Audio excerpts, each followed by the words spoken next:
خب شامل کرتے ہیں کراچی سے، جہاں ضلع کورنگی تھانہ عوامی کالونی پولیس کی جرائم پیشہ عناصر کے خلاف دبنگ کارروائی 24 گھنٹوں کے دوران 2 مختلف کارروائیوں میں 2 ملزمان کو گرفتار کر لیا ہے۔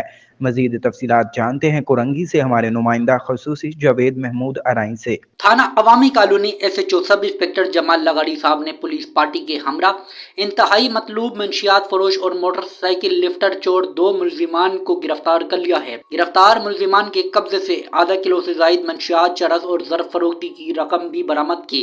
گرفتار ملزمان کے زیر استعمال چوری شدہ موٹر سائیکل بھی پولیس تحویل میں لی گئی ہے۔ گرفتار ملزمان کی شناخت نور بنگالی ولد صادق اور وحید ولد اکرم کے نام سے ہوئی۔ گرفتار ملزمان کا سابقہ کرمنل ریکارڈ بھی موجود ہے۔ ملزمان عادی پیشہ ور مجرم ہیں اور دیگر مقدمات میں پہلے بھی گرفتار ہو کر جیل جا چکے ہیں۔ گرفتار ملزمان کے خلاف مقدمہ درج کر کے مزید تفتیش جاری ہے۔ رپورٹ جاوید محمود ارائیں، نمائندہ خصوصی، سٹی رنگ نیوز، کراچی۔